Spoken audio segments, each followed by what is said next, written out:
You will easily discover the limitless opportunities that exist on the continent. US Africa Summit, the role of African leaders towards defining global challenges at sacrosanct.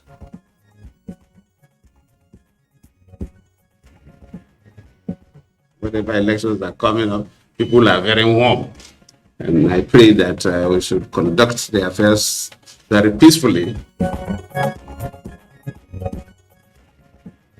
Former President Goodluck Jonathan appeals for peaceful conduct of the 2023 general elections. By virtue of Section 221 of the Penal Code, it's death sentence for culpable measures, so they were accordingly convicted and sentenced to death. 3 students sentenced to death over murder of Blessing Olajide.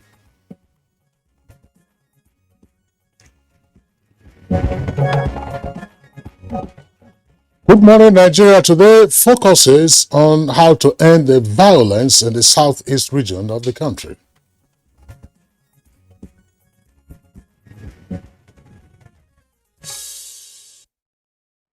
While no zone or state in Nigeria is immune from violence, security governance in Nigeria's southeast is particularly worrisome due to the worsening security situation in that zone. There are growing concerns that over 11 million voters may be disenfranchised in the 2023 general elections. And of course, this is coming on the heels of the growing attacks by unknown persons on INEC facilities in Owerri, being the third attack in less than 2 weeks. And of course, there are other areas in that part of the country where INEC offices have been attacked. Very true, Kirian. The earlier attacks, of course, were on the Commission's facilities at a local government area. And that occurred on the 1st of this month. Oru West local government area of the INEC office was also attacked some days later. Now, 3 gunmen were confirmed to have been neutralized in the recent incident by the police during an exchange of gunfire, and one reportedly captured alive by the security forces. This is confirmed, of course, by the state police command. But Kieran, we must also know that these latest incidents are just the latest. Earlier on, there had been a round of attacks on INEC facilities, as well as, of course, the killing of innocent citizens, all in the name of enforcing a sit-at-home order. All right, now recall that parts of Imo State, including Mbitoli and Owerri, have come under heavy attacks by gunmen suspected to be enforcing the 5-day sit-at-home directive by a faction of the indigenous people of Biafra, IPOB, led by Simon Eba. This has prompted the Apex Igbo socio-cultural organization Ohaneze Ndigbo worldwide to demand the immediate arrest and repatriation of Simon Eba. I saw that announcement on the internet, and it's quite unbecoming, of that kind of, directive to some persons who are wielding guns, are living in different forests across the southeast of Nigeria. It's very, very dangerous. Yeah, that's right. Well, that's incitement to violence under our laws. Of course, that's just that will be one of the minimal charges that an individual like that will face, because there's a reign of terror that is spreading across the southeast. Now, INEC has lamented the systematic destruction of its offices and assets, not just in the southeast, but also in other parts of the country, including Ogun and Osun states. Those ones occurred in November this year. The INEC National Commissioner for Information, Festus Okoye, has noted that the last attack happened on the day of the permanent voters collection by registered voters ahead of next year's polls. Now, following this attack, Ebonyi State Governor David Umahi, in line with the directive of President Muhammadu Buhari, actually ordered the security operatives in the state to shoot on sight any civilian seen holding guns. Actually, I hope this serves as a strong warning to any individual or group of persons who may be intending to jeopardize the next year's elections. And also, I hope that the security operatives will be proactive, and of course, try to utilize information from the citizens to be able to function effectively. That's in terms of proper information gathering. That's right, Kirian. Sometimes it's unclear just precisely what is happening, the kind of lawlessness that we are seeing in that part of the country, which is not to say that, of course, every other part of the country is necessarily immune, as we said at the beginning, from this. But this is systematic, and it's been going on for far too long. There was a respite at some point, and then suddenly IPOB is back again, said to be a faction. We don't know the role of Ibubeago in trying to quell all of this, but the security forces are striving for their best to ensure that the situation is contained. But of course, it turns out that every now and then there are reports of violence, and this is of topmost concern to Nigerians. Now, data from INEC has indicated that the Southeast has nearly 11 million registered voters, while some 900,000 PVCs are ready for collection by new registrants. Now, INEC could not commence the collection exercise on Monday this week in Anambra State as a result of fear by its personnel as well as registered voters. And this was on account of the threat of possible attacks by hoodlums, enforcing the sit-at-home order being observed in the entire Southeast region. Yeah, well, of course, we learned that it's also partially observed because in some places people defied, of course, to get their business done. Now, though the Nnamdi-led IPOB, which had earlier ordered the every Monday sit at home as part of the group's strategies to persuade the federal government to free their leader, Nnamdi Kanu, following widespread condemnation of the order by the people due to its severe effects on the economy and well-being of the people in the region, the order was cancelled by the same faction, or should we say major faction, led by Nnamdi Kanu. Well, that's the curious part. Then suddenly a faction now wakes up and says, look, there's a 5-day sit-at-home order. How do you enforce that? And how do you expect a vibrant and economically vibrant region to be paralyzed for 5 days? And what is the basis of this order that was given? What is sought to be achieved? We do know, Kirian, if you recall on Good Morning Nigeria, we had discussed the economic cost of the Monday sit-at-home order. Billions are lost every time that sit-at-home order on Mondays was being observed. And then suddenly, if this is a power show, one faction says, look, sit at home for 5 days. And the destruction is happening right in the Southeast, where the commanders of the faction, of course, are issuing these orders. We know that there are threats already, concerns about how all of this will impact on next year's general elections. And of course, the IPOB is also, the other IPOB is issuing a counter directive to say, look, this 5-day sit at home is not supported by them, and that brings a kind of confusion in the entire thing, and people don't know which way to go, and those who did, some lost their lives a few days ago.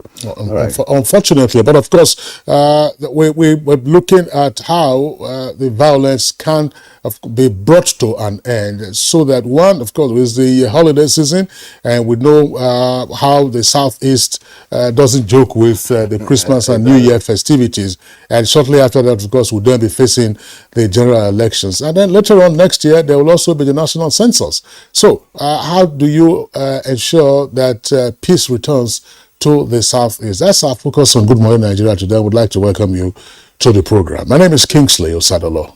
And I'm Kirian Umayo, joining Kingsley to also say welcome to our show today. And in the course of the package, we'll bring you other segments that will make today's program. For now, let's join our colleague who has the highlights of the news. Comfort. Good morning and welcome. Good morning, Kingsley and Kirian. Good morning, Nigerians. President Muhammadu Buhari has declared Nigerians' intention to completely eliminate the use of petrol and diesel generators by 2060 as part of its multi-pronged energy transition plan aimed at achieving energy security and net zero emissions. A $10 billion investment, he, however, said is required per annum towards achieving the goals and made a strong case for technical and financial support from the United States. This was at a high-level session on supporting conservation, climate adaptation, and the just energy transition as part of U.S.-Africa Leaders Summit in Washington, D.C. Transition. Its renewable energy potential is second to none. It's home to roughly a third of all critical minerals essential to the technology that will power the clean energy economy. Also, President Muhammadu Buhari says Nigerian youths are its promise for a better future, and solving their problems remains his administration's top priority. This was while exchanging views with a delegation from the Abu Dhabi Foundation led by its Secretary General Sheikh Al Mahfoud bin Bayah. It's an important moment for the president, coming at a time when two things are happening simultaneously. One is that there is a downward trend in terrorism, in banditry, in kidnapping, farmer-herder clashes. In our country, things are coming down. And also generally, there is increasing activity by the government of Nigeria to stabilize the entire West African region. All attention is on Africa with the ongoing U.S.-Africa Leaders Summit in Washington, D.C. Hosts the summit, the U.S. government says it is impossible to meet the world's defining challenges without Africa's contribution and leadership.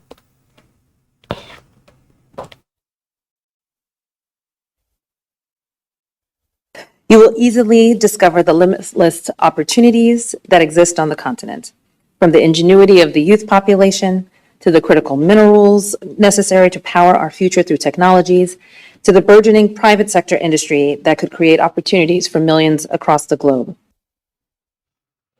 Back home in Nigeria, former Nigerian President Goodluck Jonathan has appealed to Nigerians to conduct themselves peacefully during and after the 2023 general elections. The former president stated this in Lafia when he met with Nasarawa State Governor Abdullahi Sule.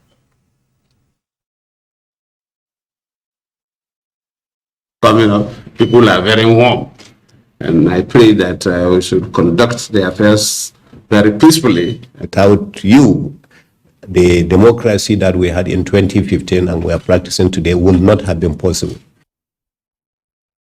Senate is considering a bill that seeks to enhance the neutrality and professionalism of the chairman of the Economic and Financial Crimes Commission, AFCC. The bill, which has passed second reading, seeks to subject the removal of the Commission's chairman to the confirmation of the Senate. The Independent Corrupt Practices and Other Related Offences Commission, ICPC, and Nigerian Financial Intelligence Unit, the National Assembly ensured that the headship had security of tenure by ensuring that their appointments and removal, as the case may be, were subject to the confirmation of the Senate. Justice Ibrahim Yusuf of Kwara State High Court sitting in Ilorin has sentenced Abdulaziz Ismail Ajala, Moses and Yemi Temiliye to death by hanging for rape and murder of 24-year-old Blessing Wumi Olajide, a 300-level student of the University of Ilorin in June 2021. 3 out of the 8 defendants in the case were discharged and acquitted. So they were accordingly convicted and sentenced to death. I'm so grateful that the killer of my daughter has been sentenced to death. That's the news for now. Good morning, Nigeria continues with Kingsley and Kieran after the break. Stay tuned.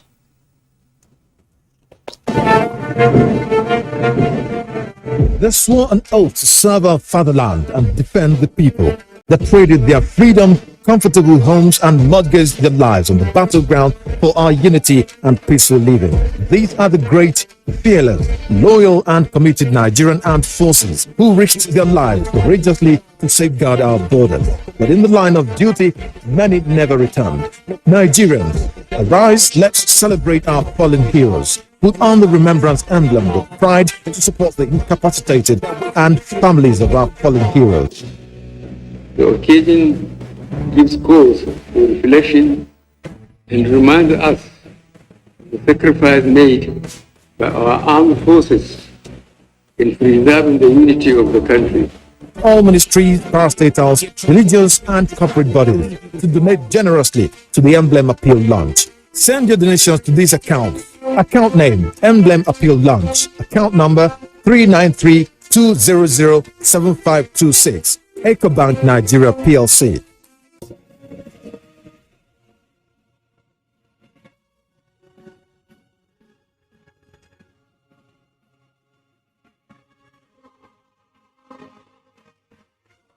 We are all Nigerians. Against all odds, we shall and must remain united. We may have our challenges, our problems, and setbacks. However, together we shall overcome them all. What doesn't break us shall make us stronger. This is the mindset that shall bring peace, progress, and prosperity to our beloved country. Do not let tribal and religious sentiments govern how you think, act, or feel. Don't be influenced by those who want to destroy our precious national unity. Everybody who is a Nigerian is your brother and your sister. This is the mindset of the new Nigeria. It is also the mindset that we must all adopt. Let us support each other in creating the Nigeria of our dreams. This message is from the Nigerian Television Authority, NTA. Nigerians, elections are here again. Let us shun violence. Let us play the game according to the rules. Do not be a thug. Say no to violence. Let's rise and defeat violence, crime, and sabotage against the peace of our nation. Nigeria is the only country we have. We must do everything to keep it united. We must avoid any act that promotes hate and disintegration. Say no to separatist movement, terrorism, fake news, hate speech, religious bigotry, and any act that tends to divide us as a nation. Watch out for strange gatherings and suspicious movements. Restrict access to sensitive documents and data, the disclosure of which may damage national security. Educate your staff and family, particularly on measures to safeguard information and report security breaches. Apply relevant legal security guidelines to protect yourself and your neighbors. Due to misinformation and wrong choices, some idle persons resort to vices in their greed to get rich quick. They resort to kidnapping, killings for rituals, and other heinous crimes. Avoid wrong use of the social media. Before you broadcast that false message, think twice. Ask whether it will promote peace or violence. For safety at home, still be security conscious. Educate your household on safety tips. Report all suspicious movements and persons to the security agencies nearest to you. Be a good citizen. Be patriotic. To pass security information, please call 0813-222-2105, 0915-339-1309, 0908-837-3514, or send a mail to dsspr@dss.gov.ng. This message is from the Department of State Services, DSS. Our pastors, our imams, in every church, in every mosque, please realize that in the course of praying for peaceful and transparent elections, we all have duties beyond prayers. If we want a stable society before, during, and after the elections, what should you be saying to those that worship with you?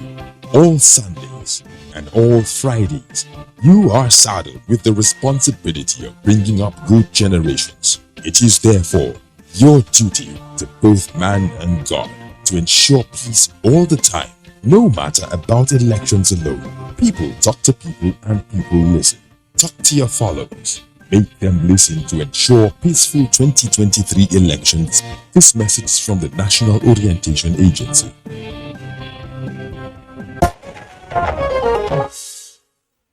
And this is Wednesday's edition of Good Morning Nigeria. Thanks for staying with us. Now to business. Economic analysts call for more focus on the real estate sector to aid economic growth. Details with Kunle Adeye on Business News.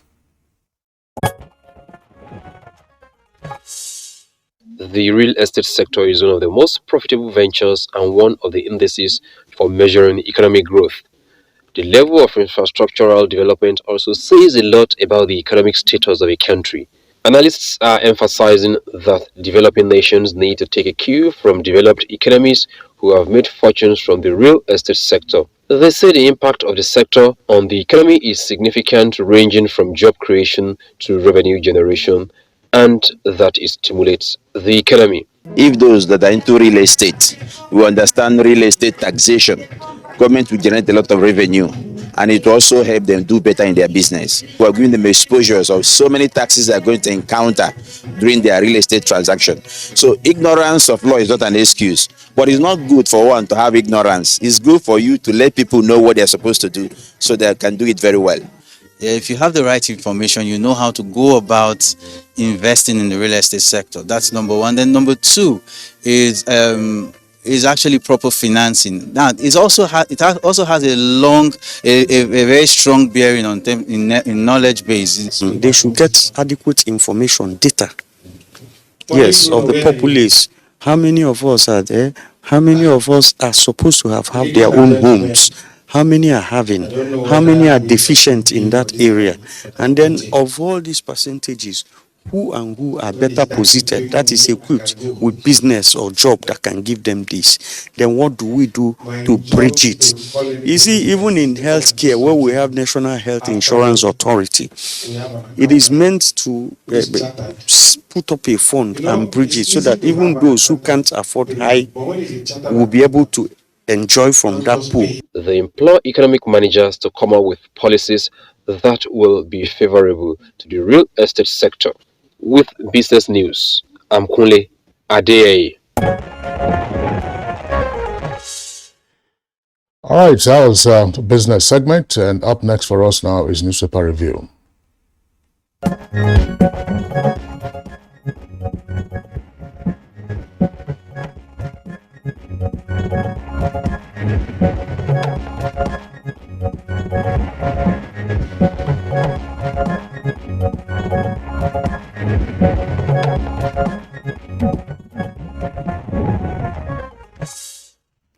Let's now welcome Chukwudi Waja, our newspaper reviewer. Chukwudi, it's good to have you once more with us today. The feeling is mutual. I understand. Thank you. Clearly. We have 3 papers to review this morning. Kingsley. All right, let's begin by taking a look at the window page of the Daily Trust newspaper. The lead story says election spending. Politicians move to bypass cash withdrawal limits with 4 riders. Chieftains collect agents' accounts details in Nasarawa. Presidential candidates to spend 1.8 billion naira on agents each. APC mom as PDP and LP kick. It won't affect our campaigns. NNPP and PRP policy will force a change. That's according to an activist. Now, $2 billion power grid maintenance and expansion of ongoing, according to the federal government. Then you also have Southeast PVC collection in slow start amid rising insecurity. Woman arraigned for assaulting police officer. Malami committee working to recover stamp duties. That's according to the presidency. Carry on. All right. To the Punch newspaper. The Punch newspaper above the name flag. Mass rallies on local government autonomy to hold Tuesday. It's on page 16. My life in danger. Ex-Ekiti speaker petitions IG. It's on page 18. Nigeria leads in yam production. Exports none. Federal government says. That's on page 20. Now, the lead story on the Punch newspaper this morning, 2023, INEC vows prosecution of voters, cards buyers and sellers. INEC vows prosecution of voters, cards buyers and sellers. Our 2 riders to that. Commission insists on beavers to combat PVC fraud. Police working with INEC to track riggers. That's Force headquarters. All right, and photo story there on the Punch newspaper. Well, of course, the intending buyers at the public auctioning of forfeited vehicles by the EFCC. All right. Below that, we have Senate postpones hearing on cash withdrawal limits on page 11. Terrorists kill 3. Kaduna youths decry attacks. That's on page 4. Majestic Messi secures Argentina's World Cup final spot. That's on page 31. I actually watched that match. He was indeed merciless. I mean, if you watched it, about what he used to do, those days, returned, yesterday night from his alias. Let me just take a few headlines also from the New Telegraph, and then we'll get into the interaction.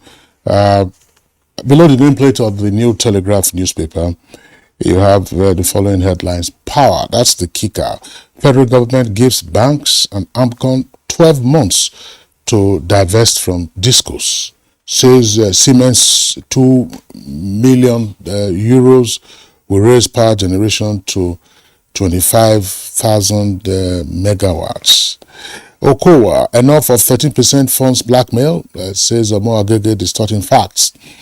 39 million children may remain undernourished over herders farmers conflict. That's according to the federal government. PMS crisis. Reps give NNPCL 1 week to end fuel scarcity. And then APC raises the alarm over incessant attack on members.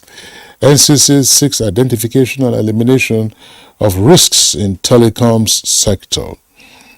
And then this one says SWV. What does that mean? They use abbreviations, mnemonics, and acronyms that are not very familiar. But that SWV actually stands for Service Wide Vote. Senate gives PAMSEC 48 hours to explain missing 113 million naira. 2023, I have no personal problem with Atiku. That's according to Wiki. And a study says women who take more steps daily have lower diabetes risk. All right, so Kirian and Chukwudi, you're back to... yes, I was going to remind Kirian that Messi's alias is La Pulga Atomica. Yeah, exactly. If you fill in La Pulga Atomica into Google, it takes you to Messi. Exactly. The other time, Kingsley was not quite interested in the Messi angle of it. He was lamenting Nigeria's absence, which is understandable. But you see, the World Cup has moved to where tactical play is playing out. Exactly. Yes. We just pray for Morocco, to do something, to get something out of the match today. I would like Africa to do something, but my mind tells me that the Parisians, the France might. Yes. Yeah, but I just tactical play. Let me also throw this in because this is the World Cup season, and the final will be played on Sunday. Argentina was in the final in 2014. Yes, and Messi was voted the best player. Yes, and they were up against Germany. One goal against them, and Germany won. So they're back in the final now. And then after losing their first match. Yeah, that was a round robin. That was round robin. Yeah. I'm sure anybody who watched that match yesterday, the brilliant goal for me was the third goal. Yeah. If I were the referee on the pitch, I wouldn't have awarded the penalty that Messi scored. That penalty was not deserved. And the second goal, well, of course, a faulty clearance by a defender, and then an accidental hit on the surging attacker. But the real genius, if you may, was the third goal. But you could see that Croatia actually outplayed Argentina. I'm not just talking about possession in the different departments of the game. So, but once you suffer that penalty, and then you suffer the second goal, of course, I captured Croatia's dilemma. Yes. They have no finishers. Final third conclusions do not favor them. Croatia has the history of coming from behind. Right. So that first goal should have, deterred them. But what I think happened was that, in as much as they have outplayed Argentina in all the departments, but being you capable of utilizing opportunities that are open, both sides had opportunities. That is the final my best goal was the one that the young man picked from the middle of the field. Alvarez moved from there. And the accidental hit was as a result of the efforts he put in, the speed. Unfortunately, and he scored beautifully. No. It was the clearance. He tried to clear while he was on the move. No, gentlemen. That's what matters. Ultimately, gentlemen, I mean, it's the result that matters. Exactly. Yes, it was surging towards goal, but you also had the goalkeeper who was in goal. Yeah. You also had two defenders who were there. So it was in the process of the defender clearing. Of course, once you are in the 6-yard box, what you just need to do is to defend your goal. And then the ball struck him, and then they went to the net. For me, the goal of the match was the third goal. The defender who should have swept Messi away was again being cautious against conceding another penalty and so on. But we'll see what they will do on Sunday. Yes, before I quickly go to our first headline from the Nigerian angle, what's happening to us. Alvarez, incidentally, is overshadowed by Haaland at Man City. I'm praying he comes to Arsenal. Okay. Gentlemen, bypassing cash... Not coming to Enugu Rangers. Which Nigerian football club wanted United? Let's go to... Was it Wiki Tourist? Please go to what you want. Bypassing cash withdrawal, I'm asking here, what would the Daily Trust be talking about here? Party stalwarts collect agents' account details in Nasarawa? That does not mean much to me, because if they are collecting their account details, it's about transfer. It's not cash there. So I see this headline as a storm in a teacup. But what matters to me is that they're not kicking against the limits, as it were. Now they are rather beginning to think about complying. How do we circumvent, or rather, how do we go about not disobeying the policy, but still making sure that our party agents are going to get their monies, and everything will be seamless, flawless in terms of cash distribution to get the work done. I am happy that that's where thinking is going to. There's a committee set up, for the recovery of so-called trapped stamp duties. That committee is headed by the Attorney General and Minister of Justice, Abubakar Malami. Now, Garba Shehu had to speak up yesterday following a rather interesting allegation that about 89 trillion naira is trapped. Stamp duty, funds trapped. And Garba Shehu had to come out to not debunk it, but say that it sounded a bit spurious, because if 89 trillion naira was lying somewhere, that's enough to pay off, the debts with 10 trillion naira to spare. The important thing is that accountability is shown to have happened to Nigerians. Let us demonstrate that accountability has happened. Somebody has raised a point. Mohammed Gudaji Kazaure, who was secretary to the dissolved committee, was talking in terms of supporting, the claims by the consultant. Maybe somebody is trying to attract attention. Let us find out what the truth is, okay? Quickly, the last one for me here, 2023, INEC vows to prosecute buyers of voter cards, as well as sellers of same.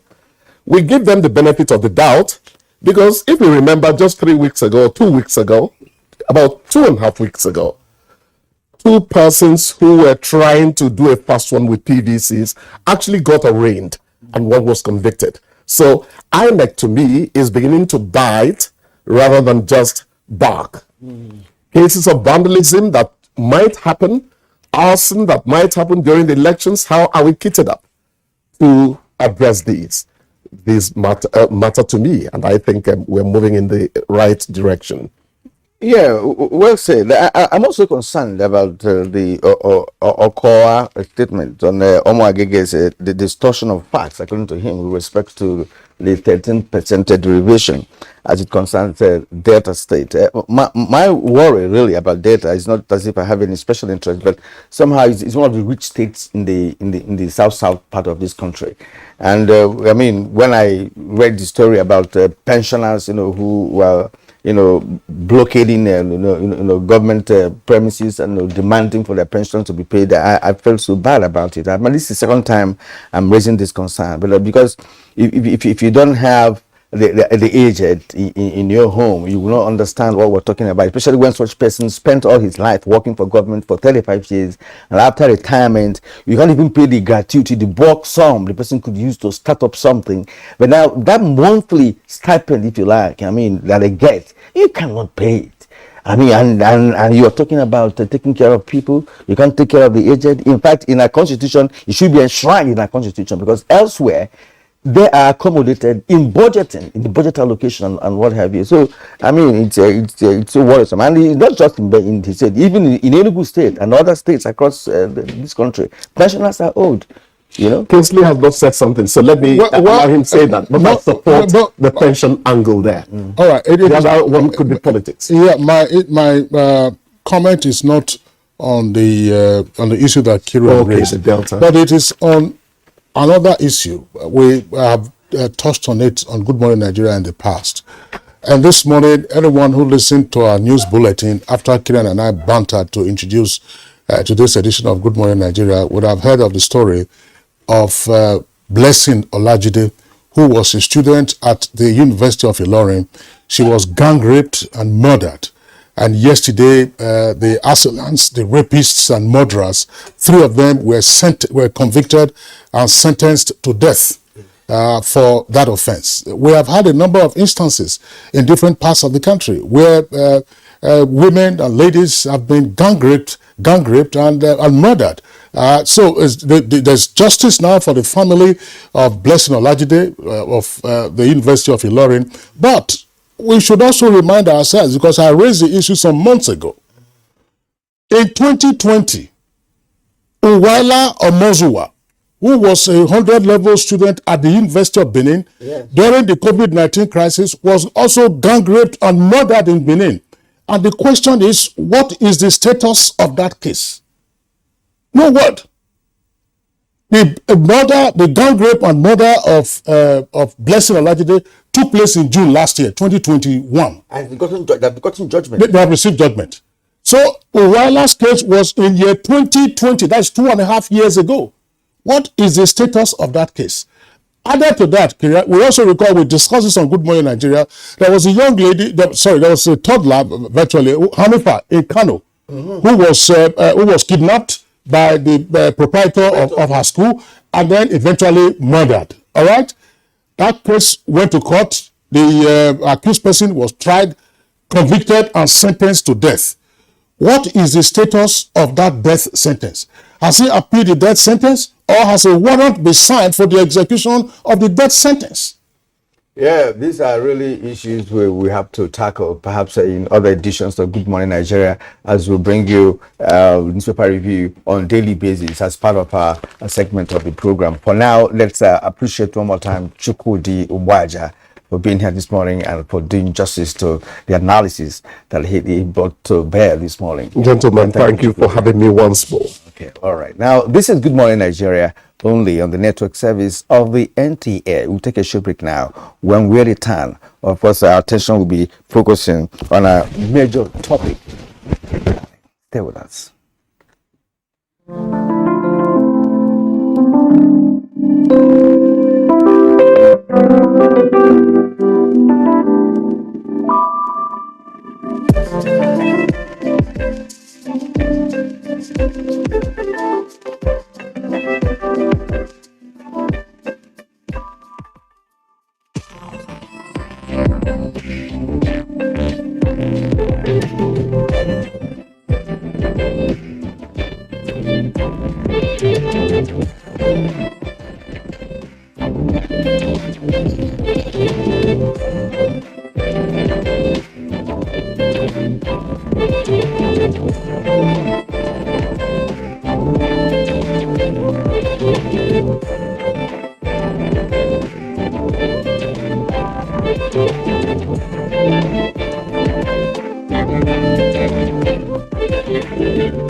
trying our best to contain the situation. And in our operations, we've been able to make a lot of recoveries. We've been able to also arrest suspects that are involved in this kind of activities. And we've been able to also recover particularly arms and ammunition from those who are carrying it unlawfully and disturbing the peace of the people. But generally, our morale in the Nigerian police is always guided by our commitment to do what we have sworn to do. Peace and security must be looked into as a priority by all, to look at security as the business of all of us. This message is from the Federal Ministry of Information and Culture. Dialogue, empathy, love, and unity. These are vital components of nation building. For all to be well, we appeal that we should refrain from volatile, provocative, inciting messages and language. Let's build and not destroy.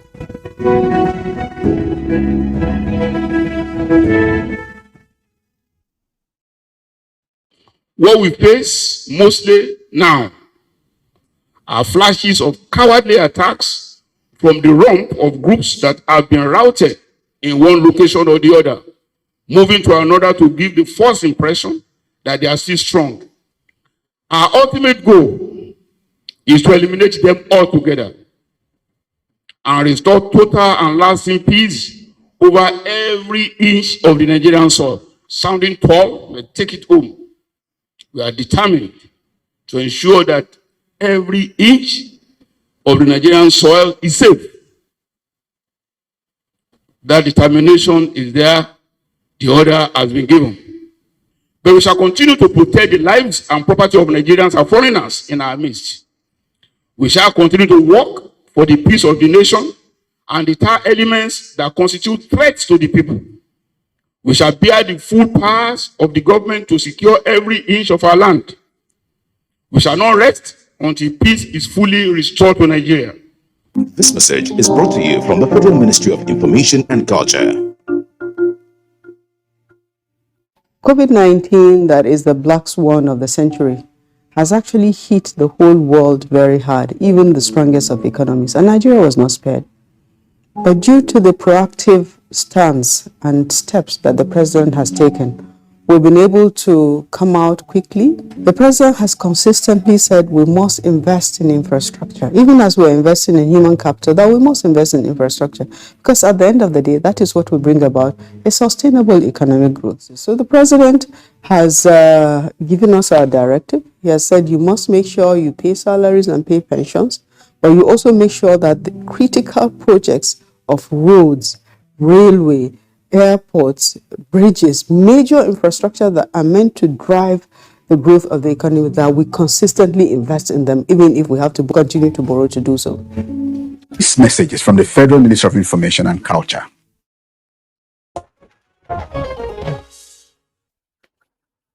All right, well, thank you for staying with us. To begin our conversation on ending violence in the Southeast region, let's now take a look at this package put together by Joseph Oseng.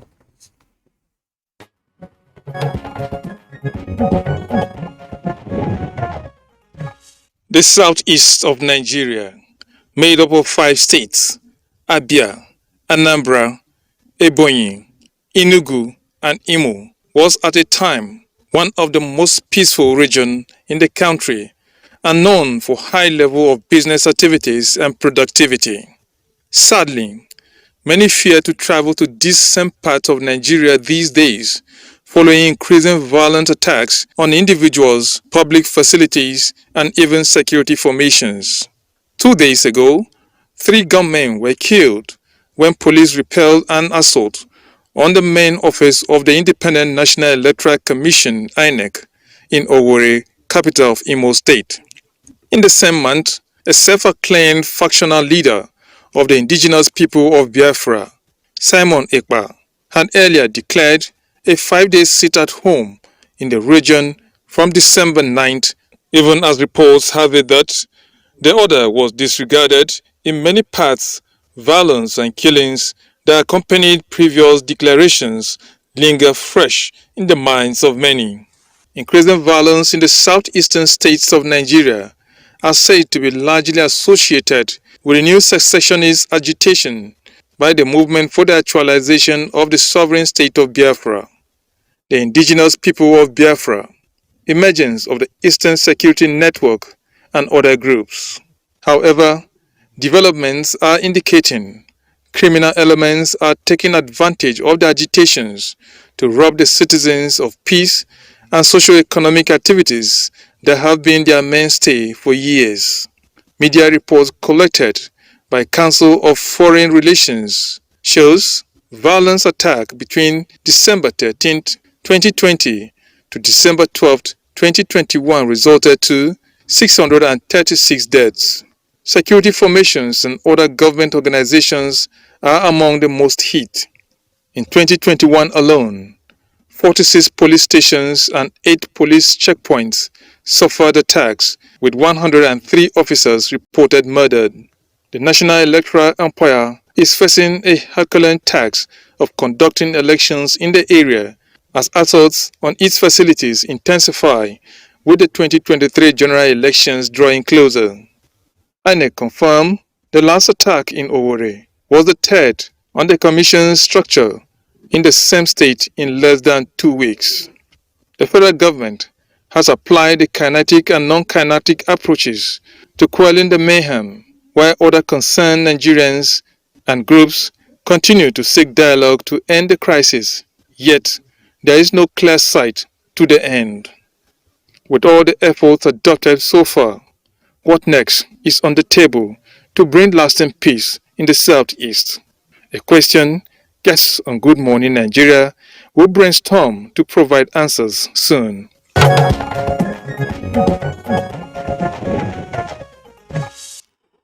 Thank you very much, Joseph. We already have guests with us here in the studios to discuss the subject matter. Let's welcome all our 4 guests. They are regulars on our program. First, Dr. Habila Joshak. Habila Joshak is a retired Deputy Inspector General of Police, and at some point he was in charge of operations. Dr. Joshak, we're glad to have you on Good Morning Nigeria. Thank you for having me. We also would like to welcome Brigadier General Sani Kukasheka. Kukasheka, of course, is a retired military personnel and was formerly spokesperson of the Nigerian Army. Kukasheka, we're glad to have you this morning. Thank you very much. Thank you. All right, and then of course we have Chief Great Imo Jonathan. He's the public relations and the media consultant. It's a pleasure to have you this morning. Same here. Chris Aguirre, the DG Flag Foundation of Nigeria, is also good to have you today. Yes, thank you very much. Good morning, Nigerians. All right, gentlemen, particularly for Chief Great Imo, who is in white and wearing a red cap, and Chris Aguirre, you'll recall that sometime earlier this year, we had a conversation around the violence in the Southeast and what needed to be done to pacify the aggrieved parties and bring peace to that part of the country. You both were our guests on the 2 editions of Good Morning Nigeria that we ran. And you made a number of suggestions, of course, after dissecting, in your opinion, the causative factors, the primary drivers, and the likely actors on what needed to be done. And for a while, matters appeared to have cooled significantly. But, of course, in recent months, we have seen a flare-up again of violence and attacks on INEC facilities, attacks on innocent citizens, and the claim, to enforce a 5-day sit-at-home order by a faction of IPOB, and all of this leading to the Christmas and New Year celebrations and next year's elections, and concerns, of course, are heightened as to what will happen in the Southeast region. Let's begin with Chief Great Imo. What has gone wrong again?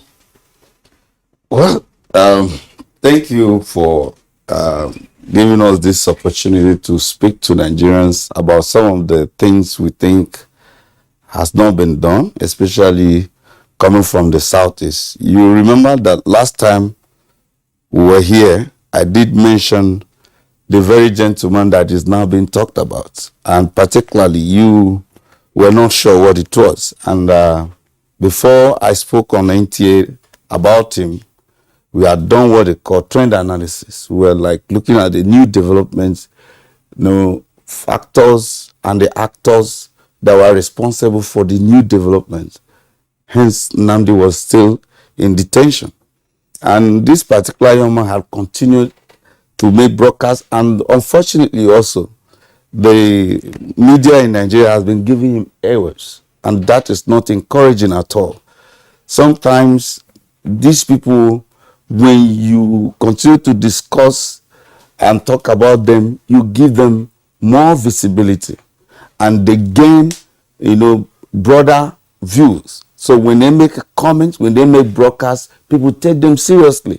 There are so many of them like that on social media, but these ones that have been focused on have been given larger than life presence, and that is now advancing whatever statement they make.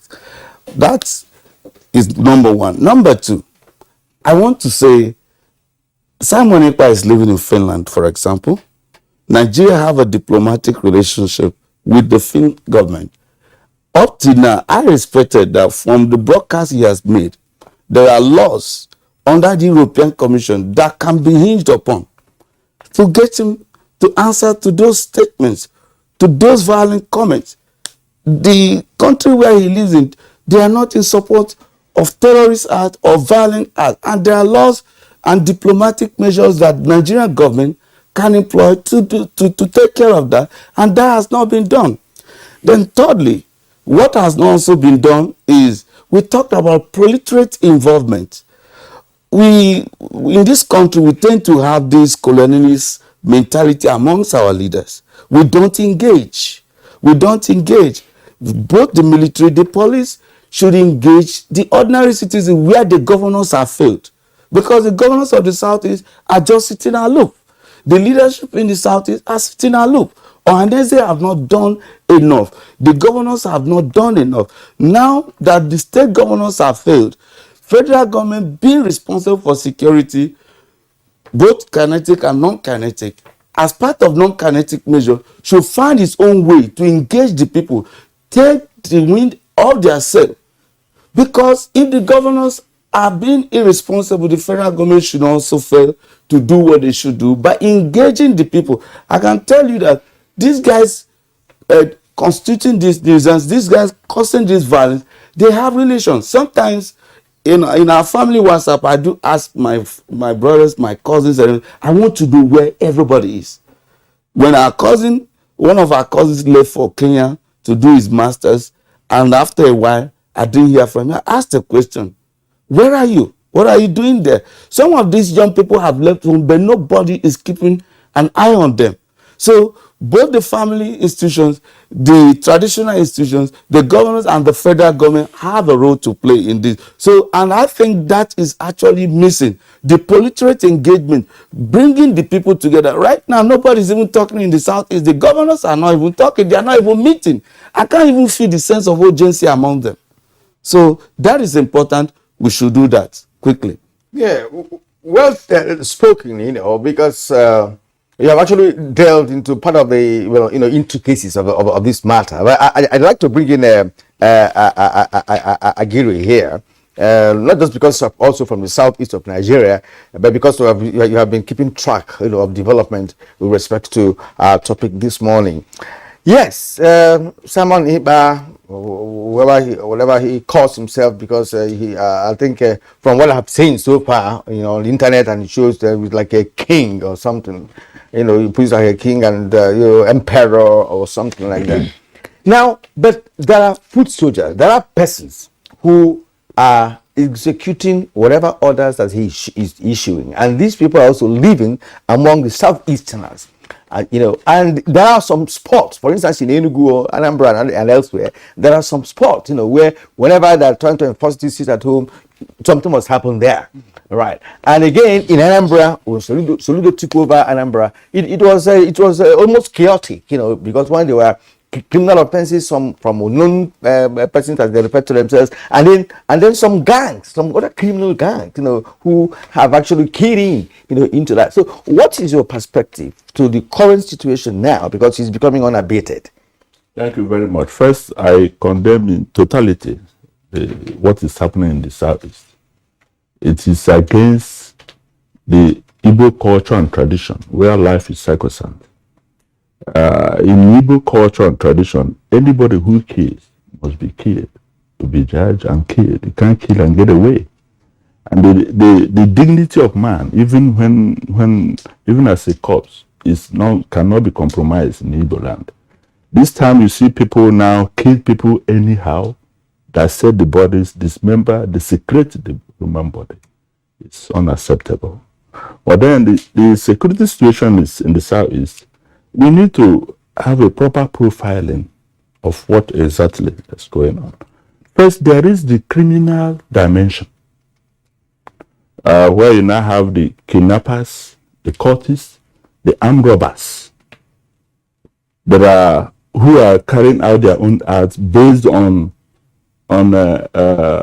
economic interests, that is driven by economy, looking for money. Among them, they become more emboldened when out of the prison break, you now have criminals who are kept behind bars, close to 2,000 of them, unleashed into the public. So that is one. That can be tackled with the security agencies properly equipped, with the people properly mobilized to give information to the security agencies. There's another dimension, which is the farmers' headers clashes, the banditry, and the associated, reprisal attacks and all the rest of them. That is there. See some of the pictures, the social media from somewhere in Enugu State. That is another dimension. The third dimension is the issue of unemployment among the youth. That requires a robust, more holistic approach to engage their hands, because an idle man is a devil's workshop. Then I think the fourth dimension should be the issue of that is Simeon Ekpe you were talking about. People mostly outside the Southeast will ascribe these things to IPOB and ECN. From my findings, and to be honest, what is happening now is not orchestrated. It's not the handwork of IPOB. It is criminals. And, some high-profile political hirelings that are now using them to further their political interests come 2023. Otherwise, burning of INEC offices and all the rest of them. One is this, that I think that the federal government, as the father, should apply a non-kinetic approach. The courts have ruled over the case of Mazi Nnamdi Kanu. The impostors who are using IPOB and ECN are using that. A political solution to the agitations and the separatist issues is highly advisable. And then the Southeast political leadership, the governors, the traditional rulers, the religious leaders, approaching the federal government and mobilizing the people to do what Igbos call the Zobu Enyimba Enyi. When it gets to a point where a few now becomes laws, the Igbos comes out at their best and said enough is enough. For me now, enough is enough on what is happening in the Southeast. You can't leave it in the hands of security agents alone. The people themselves, the communities, the youth must be involved in controlling the situation, because election is coming. Myself as an election observer, I can't imagine how I will go to observe election there with what is happening. So there is, like Great said, a sense of urgency has to be reinvigorated by all and sundry towards addressing and controlling and curtailing what is happening in the southeast. It's not necessarily a case of agitation, but criminality, pure criminality. So we must isolate the criminals and deal with them in the criminal way. And then the issue of those of agitations, address it using the non-kinetic approach, political solution. And then the issue of employment, where the youth are idle, a massive social mobilization to engage them. All right, Chris Agere, thank you very much there for your views. I would pause Dr. Habila in the meantime, because it appears that for a long time now in the southeast, the military have had a more prominent presence in terms of security engagements. And many would say that that theater of operation is dragging on for a pretty long while, and that they should be concerned about whether or not the kinetic approach is yielding results. Brigadier General Kukasheka, we have seen what's going on in the southeast, and the police obviously are overwhelmed, which is why the military have since moved in, but it's unabating. Well, it seems to be a statement of fact, and I can understand the security challenges being experienced in various parts of the country, particularly the southeastern part of the country is attracting so much attention and so much concern for obvious reasons. First, the wanton destructions of lives, the statistics were so worrisome, and it's a statement of fact that a lot of destruction is being, perpetuated.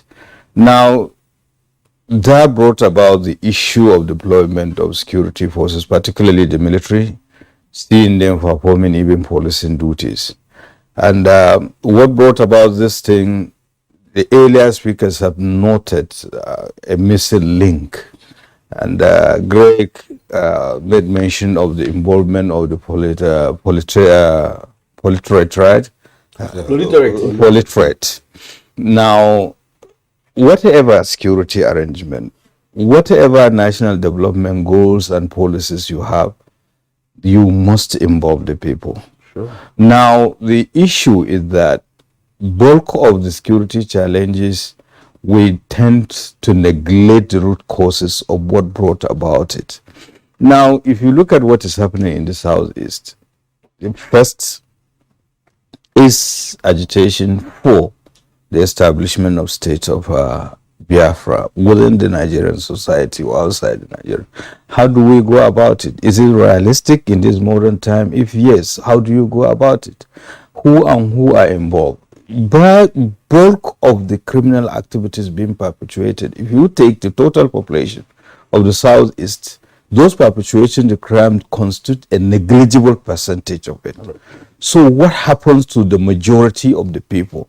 And I'm so happy both speakers had earlier stratified, right from the political leadership. We have the traditional and we have opinion leaders and religious leaders. What are they doing? But of course, somebody somewhere had to take a leading role. The other day, I was just marveling at a particular community that had produced so much eminent Nigerians of international reports. For instance, Ogidi. So many professors, so many intellectuals, and it is not just Ogidi. So many other areas in Igbo land had prominent individuals. To what extent are we involving them? I think lack of constructive engagement of the various components of the Indigbos caused all this problem. You cannot, in this modern day and time, think violence can achieve anything, because every agitation, at the end of the day, you sit on the table to discuss. We have seen several instances, even among the developed countries. So why is ours so different? And in most cases, the rate of casualties are the same kith and kin. So I just can't imagine why somebody will ask you to get matches and petrol to burn your father's house and you gladly do it. Where will you go to?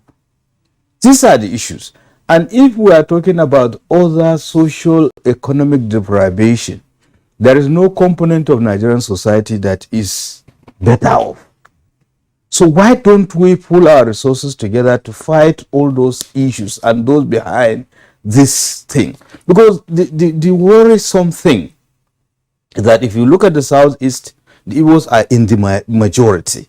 Now, even in the Nigerian context, the Igbos are also part of the majority ethnic group in this country. If you are complaining, what of the minority? Because there's out of these 420 ethnic groups that we're having, there are those that are less than 1 million.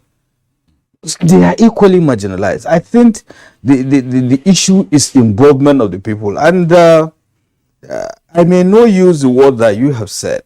I think there is a issue of good governance. Because, and I'm so happy with what is happening in Anambra State, you know, the issue of Truth and Reconciliation Committee. And that is why the people have to rise at the occasion, because they are facing existential threat, not just Igbo land itself, but the Nigerian society. To what extent would you like to be remembered? Because even these youth that are perpetrating these mayhems, just give them 5 years, they are not getting younger. Is that the kind of legacy we want to leave? So basically, the components of the Nigerian society, particularly those affected, have to rise at the occasion. They are well respected, you know, people that could say, no, this thing should not continue any longer. And talking about even the security, the federal government does not know your neighbor. It is you who knows your neighbor. To what extent are you contributing in the security architecture? You know, the thing is so absurd. It may interest you to know it is so ridiculous that a whole professor, simply because he's dressed like the way we are dressed, Chief Jonathan, he was wearing kaftan, he was tagged as saboteur, and they killed him. You know how much it takes to produce a professor. We are not even talking about lecturer Akunyeli and all the rest of them. Why are you killing people? Why are you destroying your own assets? And the whole world now tilts towards democracy. And you are targeting those symbols of democracy, symbols of the civilization. So what are you trying to achieve? So these are the issues. But what I'm trying to say here is that I think lack of involvement of the people that matters, the various component and stratification of the Igbo society in the security architecture, particularly being led by the government, is one of the issues that we have to address. And that is what brought about the military. And of course, the military, there is limit to what it can do. Yes, sure. And I know that they are doing very well, but they cannot succeed effectively without the support and cooperation of the people, particularly the governments of the southeastern states and the well-meaning people of that part of the country.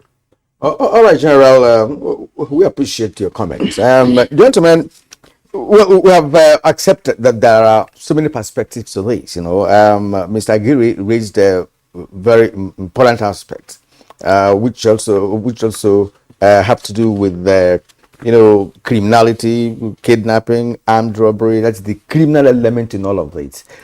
And again, what has come to mind now is also the criminal elements who are into killing.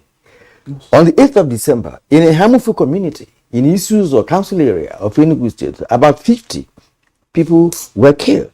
And of course, if you read the governor was there, and if you read the comments of eyewitnesses to what actually happened from that community, one of them who lost his own elder brother, you know, they macheted him down in his presence, but he escaped.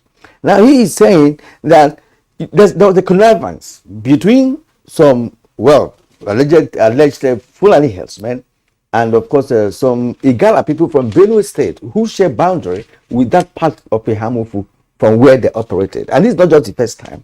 There have been, it's a recurrent thing in that area. In that area.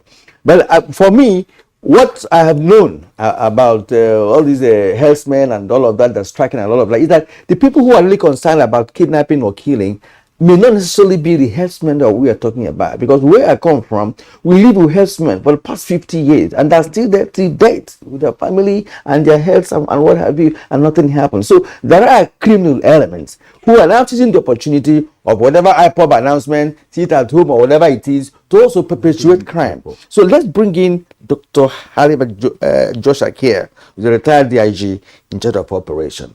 Now, I mean, from police perspective, what would you think your colleagues who are in service today should do with respect to what is happening in the southeast of Nigeria, especially those of them who are in charge of operations in that area? Thank you. The insecurity in the southeast is quite unfortunate. This thing started like an agitation, an attempt to display the unsatisfactory ways of them being made part of this country, and they started on they said they were separatists. They needed to have their country. I could remember in 2016, 2017, while I was a commissioner of police in Abia, the indigenous people of Biafra came out clearly, and then it was an agitation. They were organized, and they could walk from Aloji up to Obo Hill, or going towards Ikorepene Road. During this period, people realized that they feel they would voice out that they feel being relegated, not carried alone by the government, and would want to have their country. That we were managing. In most cases, we just follow quietly, and they will make those kinds of noise and then thin out. Thereafter, it became something else, and today you have a situation where those of them that are involved, some are colorless. You call some unknown gunmen, and that's not true. These are known gunmen and some other criminals that are armed. Some of the arms they have used on innocent security agencies, the police, and other security agencies by snatching those things and also mowing them down. And those are some of the arms they are also using. They've also gotten others. And so we have a situation where they seem to have written a script, and they must have rehearsed, and they are now trying to play it out. And what they do, they want to weaken the internal security system by getting on the security agencies, particularly the Nigerian police and other security agencies, where they are. They will go after them. The worst scenario is that they also have the guards, that position where the military are. They've attempted, and they've mowed some down. And so they've created a situation that people won't understand what exactly they want. And the citizen of this country, some politicians and administrators and some highly placed individuals in this region also have paid a price. And we've also seen a situation where politics have entered into some of this, because some of the people who have indicated to run election are also sought for. Recently in Jikoka, you are aware that Senator Andy Oba convoy was also attacked. Policemen were killed, and some of the individuals with him too, who are not also policemen, were killed. And so we could see a situation where it's a very colorless thing, and we're also thinking that the way they are going is going to be very destructive, because traditional rulers and elder statesmen that have spoken in an attempt to calm them down and educate them and remind them of the consequences of some of the things they're doing have also been mowed down. And so election is quite here, and they are now trying to target INEC facilities to make it impossible for them to run this election as it went due. And I'm saying that yes, the security agencies could do a lot. The military also can be brought in an internal security affairs to also douse this. But the casualty, the consequences of this action of asking security agency to do the needful is to bring them down. And if you bring them down, there are also consequences. And so I think that those in position of authority in this place must be able to take some steps that must guarantee the safety of individuals and their properties. And in doing that, the traditional rulers, there must be an engagement. There must be ability and effort to listen to those kind of trash from those people. The people must be identified. There's nothing like unknown gunmen. Okay. All right. Thank you very much, DRG Habila Joshak. Once again, let's bring in Great Imo. Gentlemen, from the comments that you have made in your establishment remarks, we'll lead one. Let me cite part of the analogy provided by General Kukasheka. That the sheer senselessness of the violence going on in the southeast beggars belief. That it's like somebody gives you a keg of petrol and a box of matches and says, look, go and set your father's house alight. Yes. And then you burn down your father's house without you asking yourself, where are you going to pass the night? And then one night, 2 nights, and so on and so forth. Which then raises the specter, as has been suggested in some cases, that is it that this is just a clear case of pure criminality? Yes. Kidnappers, arsonists, cultists, armed robbers, or there are probably agents provocateurs. There's, fifth columnists, persons who are coming from outside to foment trouble, to ensure that the Southeast is ungovernable, and to continue with that act of senselessness of saying, look, burn down your own father's house, kill your own people, disrupt your own business activities, and make your place hell. How does one understand this? Great. Well, in trying to solve this kind of problems, all of this must be on the table. All the variables must be taken cognizance of. Their likelihood that some people are coming from outside. Are they just insiders? Is it political? Is it because we are now in a political season? Are there other issues related to it? All of those, nothing must be left off the table. Everything must be put, because in trying to solve the problem, you look at those variables and you begin to analyze them one after the other. And also, yesterday I was trying to explain this to someone. Why should a young man of maybe 20, 25 years who is still in his prime, who is supposed to be, pursuing life, decide to be engaged in this kind of activities, ready to die, waste his life? I discovered that a lot have gone wrong before now. You notice that some months ago, there was this outbreak of scenario around the southeast. And follow up to it, we're discovering shrines in forests, in bushes, in farms in the southeast. Some of these young people were not only initiated, they were drugged out of their senses. And I bet you some of them have gone beyond, they are no longer in this realm. They have to be molded into these animals to be able to get this indoor, because like you said, how can someone have the mind to destroy his own people, and you say you're fighting for freedom?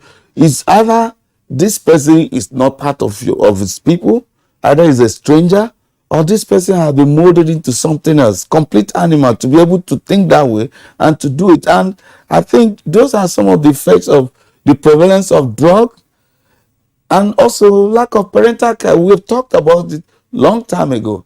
We see a lot of young people growing up in the Southeast now without care. I remember once we were growing up in the Southeast, after we left Lagos, in the Southeast, another person's father could send you to buy something or query you for any action. These days, you don't even talk to young people. Sometimes you see them smoking their lives away, all manner of drugs. Some of them are uncoordinated. They have no vision. Everybody's just looking for money.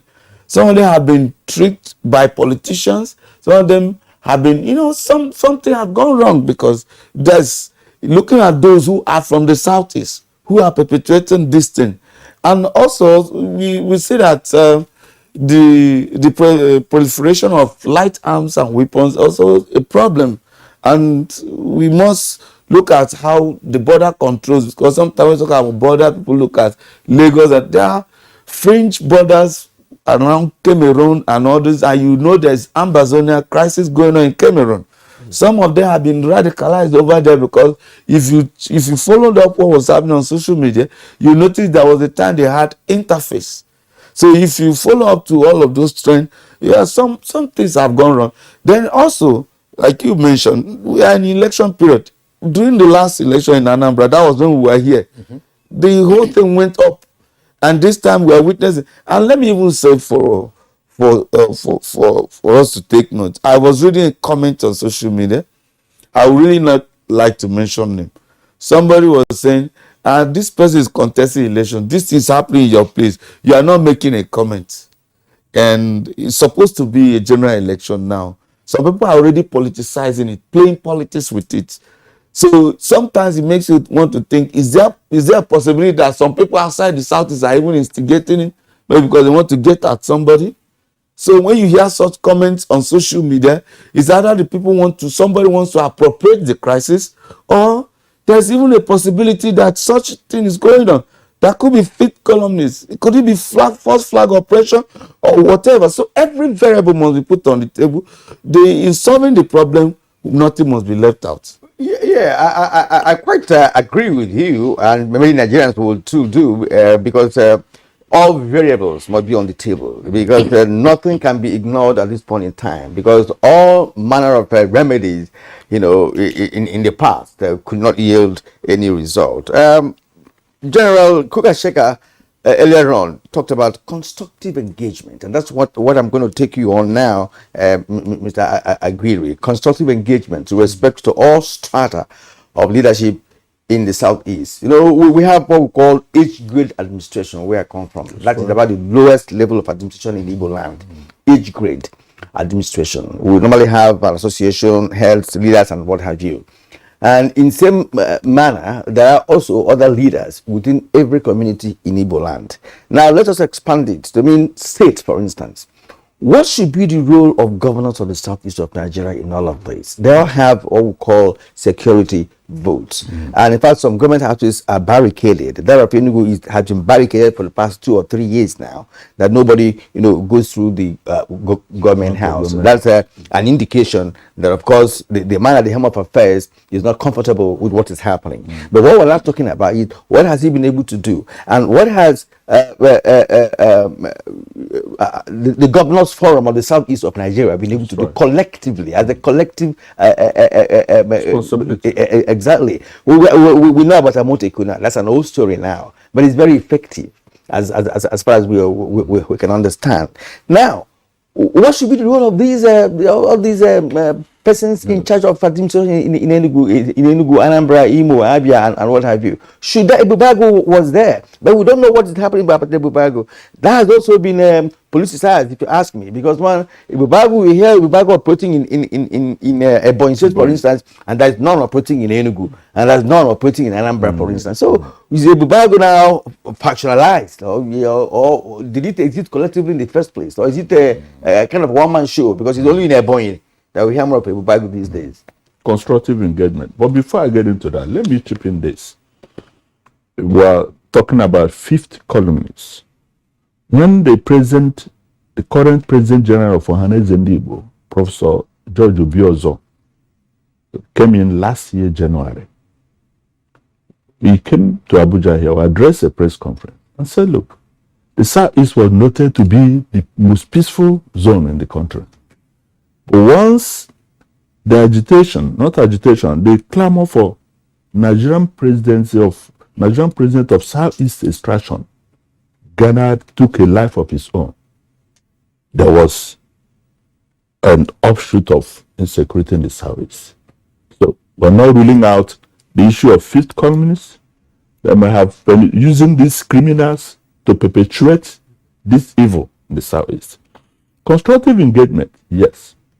And that is it because it's about the people. The Southeast political leadership. And by the way, I'm sorry to leap in here. Yes. Judge Obiozo's house was burnt. Well, it was burnt, yes. You remember? Yes, of course, yes. That's why we're not ruling out the fifth columnists too. Constructive engagement. The governors are the number one political office holders in the Southeast.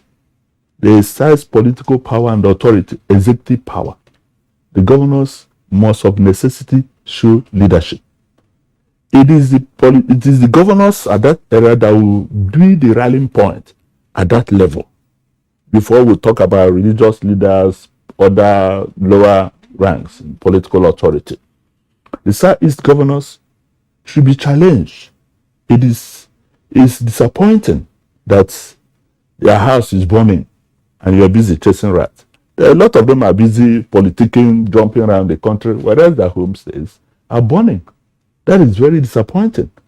And then they must come together as a political unit, as a sub-regional, power and authority to mobilize and galvanize the people.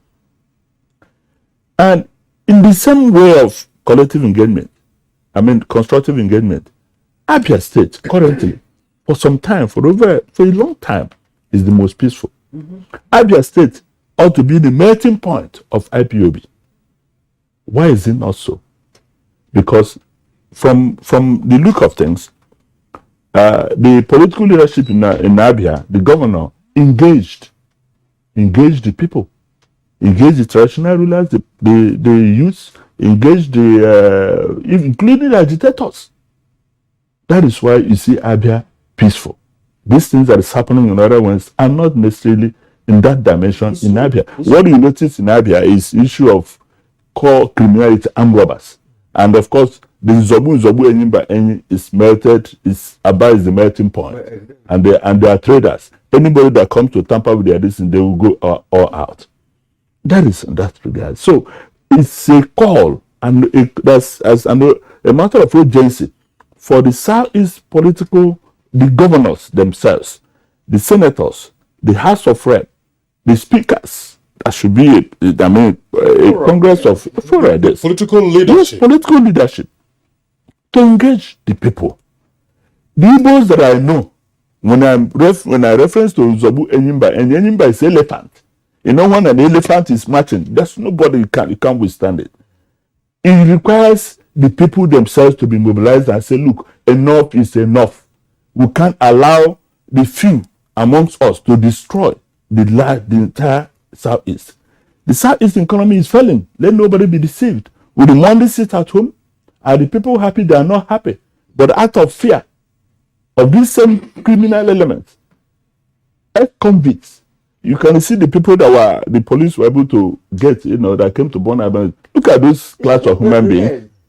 These are, with due respect, to human life. Those are more or less working cops coming to live life.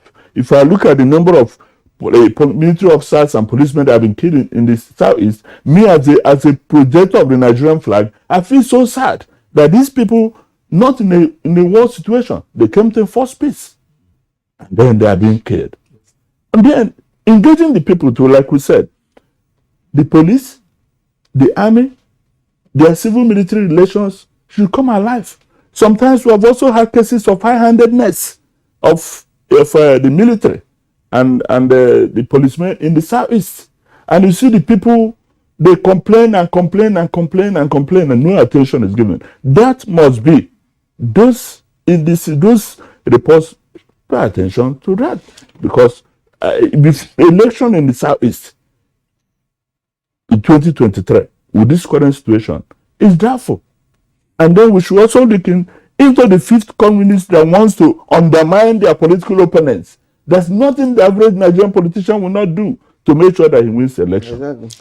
All right, Chris Agiri and the other gentlemen as our guests on Good Morning Nigeria today. We'll take a short break now. When we return, we'll continue with the conversation.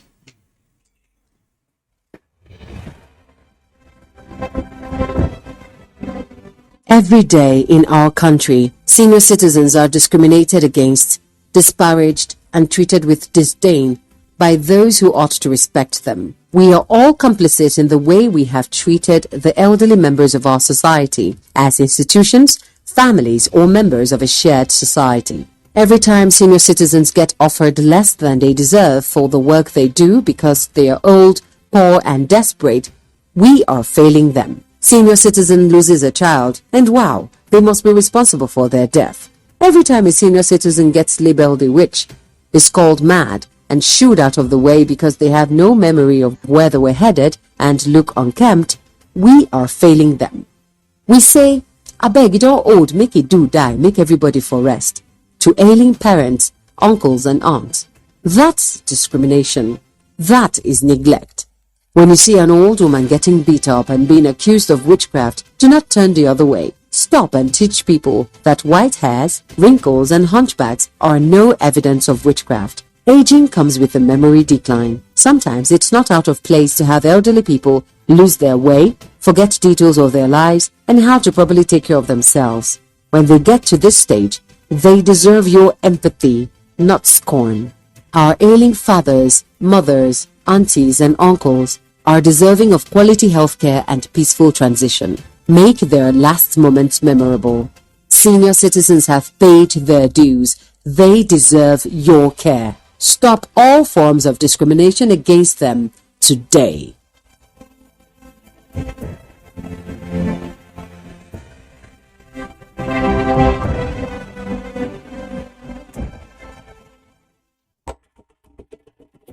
To every politician, as the campaigns gain momentum and passions begin to rise, remember, the errors of your opponents do not make you a success. Do not run down your opponent and inflame passions to violence between and among your supporters. What counts is what you plan to do for the electorate and how you intend to relieve the sufferings and bring succor. Nigeria is in dire need of patriotic leaders at all levels, leaders who will make national development their priority.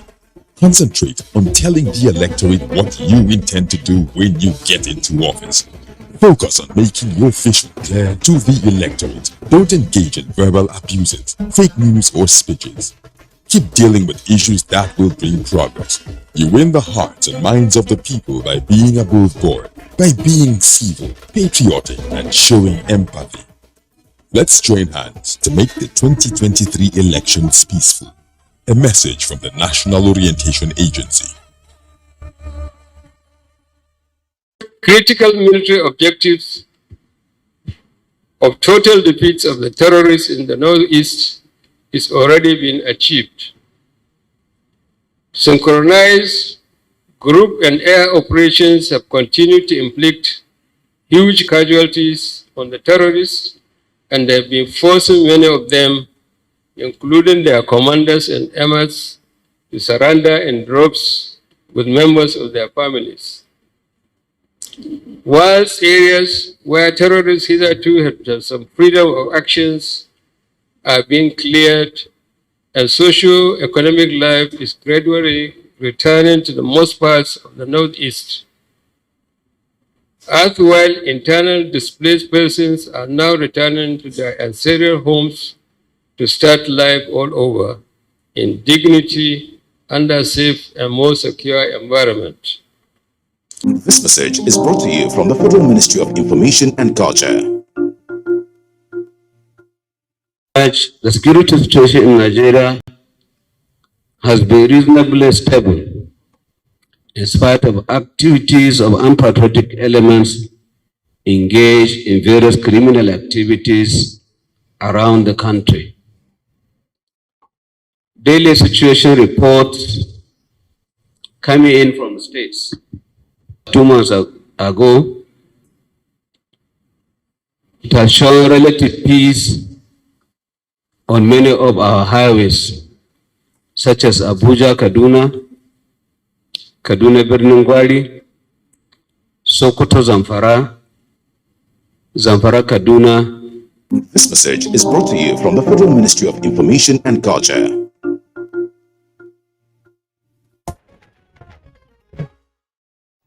All right, yeah, welcome back, and it's still Good Morning Nigeria. We're live on NTA's network service, Africa's largest television network. Our 4 guests are still with us in the studios, and the conversation, of course, is around how to de-escalate the violence in the southeast of the region, and ultimately, of course, reduce it to the barest minimum. General Kukasheka, I want to pursue an aspect of engagement. It may not be the right word to use, but the 2 issues I want to raise are as follows. One of it is engagement, but the other isn't quite. We've talked about how jailbreakers have been unleashed on the southeast after the storming of the Owerri prison. And we also saw that in different parts of the country. Benin, for instance, during the NSAS crisis. We have also seen a number of jailbreaks, Kotonkarfe in Kogi State. Why does it appear difficult, if not challenging, for it to be an urgent task to seek to rearrest these jailbreakers? Because those of them who have been picked up are those who have gone out to be committing other crimes, and in the course of committing those crimes, you apprehend them. Or 1 or 2 stray elements, they get picked up. But there appears to be no dragnet to say, look, at Owerri prison or correctional center, we had 2,000 prisoners who are on the loose. And wherever we find them and wherever they are in this country or around our neighboring countries, we'll get them back into the can. That appears not to be an item on the plate. Second one, in terms of engagement, great Imo pointed out that Simon Ekpa, who is issuing directives to elements in the southeast, not just directives, inciting violence, inciting terror, is somewhere in Finland. I don't think I read about Nigeria's diplomatic engagement with Finland on this matter. And in the meantime, men and women of the Nigerian military are keeping the peace in that part of the country, where Simon Ekpa, who is in Finland, is issuing directives for the levying of war against the Nigerian state and, in some cases, the elimination of security personnel. Why have we not deployed these measures of engagement, reining the jailbreakers, and then also diplomatically engage with Finland? I know you don't work in the foreign service, but I thought I should raise these issues. No, but it is quite okay. First and foremost, let's look at the issue of jailbreak and what have you. And I think it calls for critical evaluation of our criminal justice system. Now, the correctional service in itself, it is one of the most important and, of course, the last rung of the criminal justice system in the country. What is the level of relationship between the correctional service and other components that makes up the criminal justice system? Now, if we are looking at our criminal justice system, we have sufficient laws. People commit crimes or offenses, but they are given mild, sentences. Sometimes a murder case, in a few years' time, you will see the person on the street and what have you. And there were unpalatable reports of even exchange of, of personnel. You can even stand in as prisoner for another person that is well-to-do. To what extent have we checked all those things? That is issue number one. Issue number two, what is the level of the relationship and synergy of effort among the component systems that make up the criminal justice system, the judiciary itself, the policing system, the correctional service, and the people Because if you look at the National Security Strategy 2019, it has allocated roles and responsibilities when we are dealing with these issues in the Nigerian society. To what extent are we espousing them and who is coordinating what? And unless you address those issues, we still have to have these issues, lapses. Then issue of to what extent, how secured our correctional facilities. You have instances, we have seen it with the medium security correctional facility in Abuja. All manners of people were lumped, including those whose offenses are very minor and they are awaiting trials, and terrorists that have been convicted.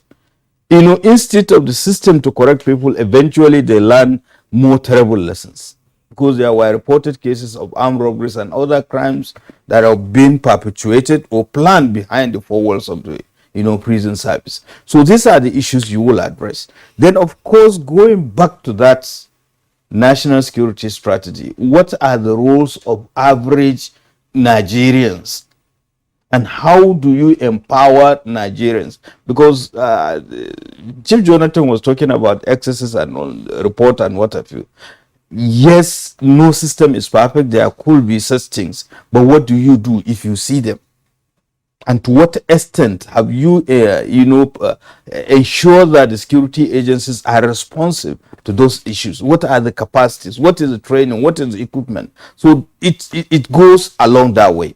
So unless we do that, we'll continue to have that kind of problem, because they are ready-made tools to mischievous elements, especially at this heightened political atmosphere in this country. They are desperate politicians. They could make use of any means possible to ascend to political powers because of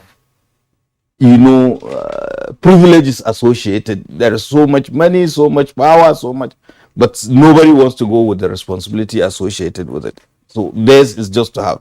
So that is issue number one. And it is quite good that Imo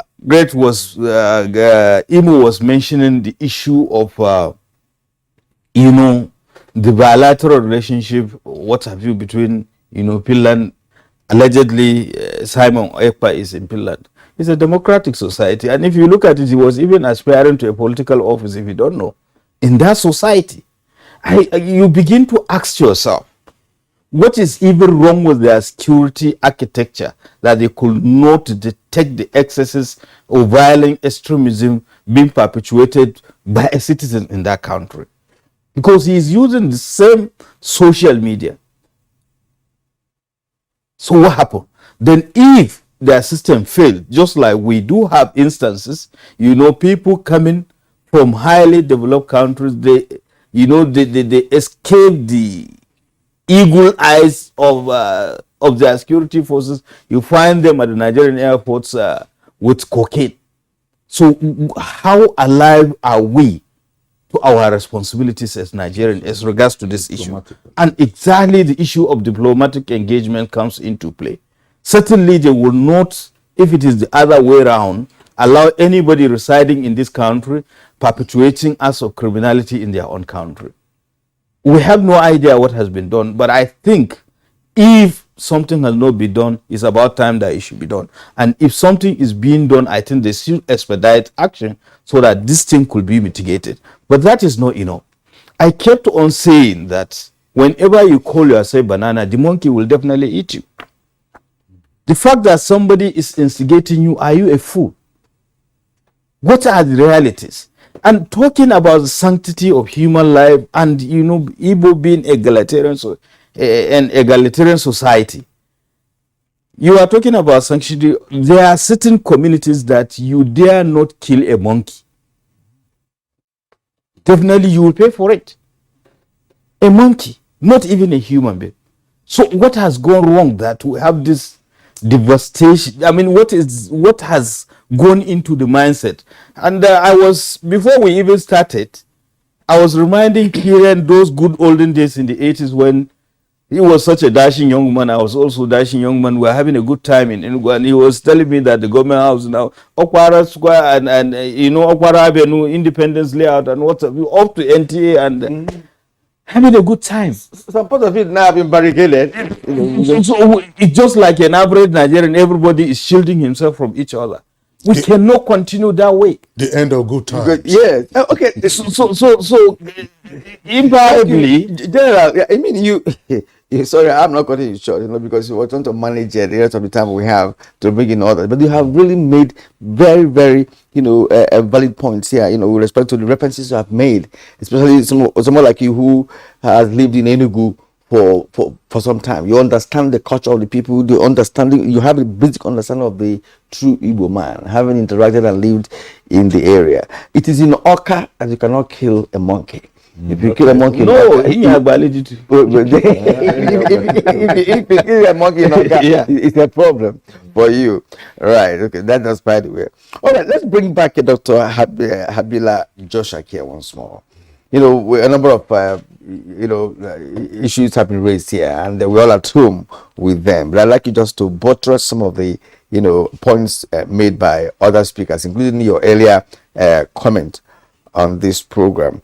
Now, in the last kidnap that took place in Enugu, between OP and the new road between OP and Enugu, at one time SSG of Enugu State was involved in that kidnap, and of course the governor,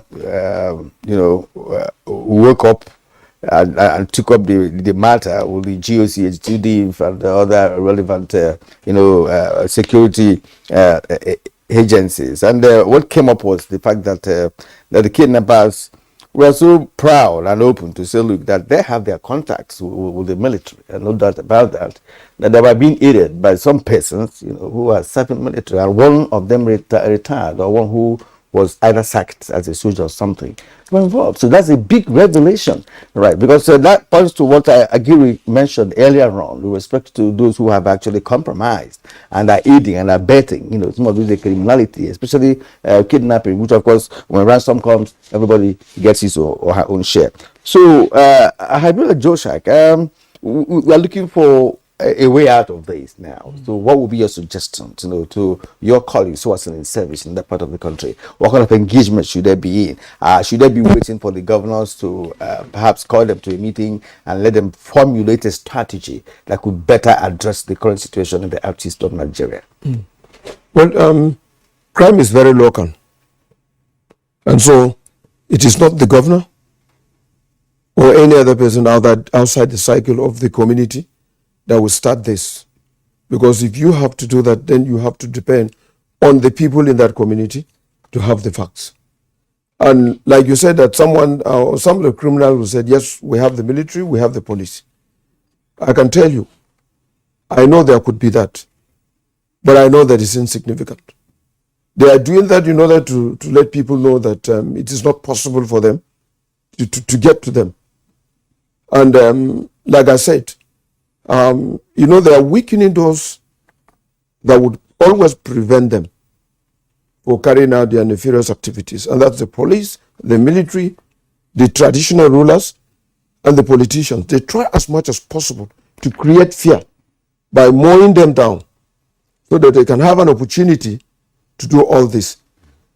In the local communities, if you go to Imo, that we have these issues of unknown gunmen, you are likely, when you interview people within this locality, you are going to get a lot of facts and reality, just real facts of the people responsible. Because they don't operate in the blues, and there's no crime that you're committing that someone else would not know that you're about to do that, or so you do it. And so we just have to go back to the basis. The traditional rulers are under threat, because if you leave them, they're going to find solutions. And so all we need to do, and what should happen in Imo and other states and in this region, is to go back to the drawing board and begin to point out those of them that you are just people being suspected. They suspect they know. You can't commit a crime without leaving a trace. And you can't take that up to the headquarters of the state that you want to resolve. It's not the government. So the communities must come together. And you see in the community or communal activities is so strong People believe in a lot of coming together. They know themselves. Once there's any issue, everyone is interested. That's right. And so all we need to do, I think the various governors must empower the communities to be able to ask everyone to sit. They know those who have run away and are committing crimes outside their cycle. They also know those of them that are the criminals. But everybody is afraid because there's no one standing to take responsibility by bringing them together and then getting this. Yeah, DIG Habila Joshak, thank you very much for the points you have raised, and more particularly for playing up again the strong community bonds that you have in the Southeast. Great Imo and Chris Agiri, gentlemen, you'll recall that in one of the conversations we had also on taming the violence in the Southeast, we did talk about how these communal bonds can be exploited for the benefit of bringing peace to the Southeast. You remember we talked about using the age grade. Umuada, of course, is women. Talking about age grade, association of professionals, and so on and so forth. Absent politics. Why is it difficult to truly engage these communal bonds, town unions, and so on and so forth? And so, listen, enough is enough. We are incinerating ourselves. You know, unfortunately, the political class have even bastardized those things. At a time in our state, we knew when the governors were setting communities against themselves because some strong traditional rulers who did not believe, who were standing against corruption amongst this political class, the governors were balkanizing their territories. You see a community of less than 10,000 people having 3 kings, and then all of them were giving staff of office to fight themselves. In fact, the unfortunate thing that have happened to the Southeast is the political class. And those people must take responsibility for what the Southeast has become, a region that produced Mbakwe, that produced Michael Okpara, that produced Ojukwu, that produced Azikiwe. This class of political leaders is an insult on the Igbo nation, to say the least. They must take responsibility for what has happened, and they must go back and kind of make amends before it is too late for them. Is the situation remediable? Chris, yes, there's no option other than to. The problem has to be solved, and urgently too. And it is also about the people. Once the governors as the authority once the governors galvanizes and mobilizes the people. Of course, the traditional rulers and others are not armed. The criminals are armed. They are daring. They just strike terror, all those killings and all that. Once the people comes together and said enough is enough, and my fellow brothers and sisters of the Southeast, we have no other option than to take our destinies into our own hands and say, look, we can't allow these criminals, we can't allow some of the stranger elements, we can't allow politicians to destroy us as a people. We are being demystified. And so every reasonable Southeasterner at home and abroad must join forces with the political leadership and get these problems solved once and for all. It's about the people. Okay, gentlemen, thank you indeed for being here this morning. As a matter of fact, if you go to Southeast and speak to average Igbo man on the street, you'll be convinced that the politicians, as rightly pointed out, have really, if you like, pardon me, messed up the Southeast of Nigeria in terms of good governance and a constructive engagement, not just in fighting crime, but also in governance, in providing the dividends of democracy, honestly speaking. But at this point, gentlemen, we'll call it a day here. I want to appreciate you once more for being here today. Brigadier General Sani Kokasheka, former Army spokesperson, we appreciate you being here. Thank you very much. All right. Dr. Habila Joshak, retired DIG in charge of operations. We thank you for coming. Thank you for having me. All right. And of course, Chief Great Imo Jonathan, PR and media consultant. Thank you. Chris Agiri, DG Flag Foundation of Nigeria. It's been wonderful talking to all of you this morning on Good Morning Nigeria. Thank you very much. And for now, let's take a bit of sports. Lionel Messi was at his best as he scored an assist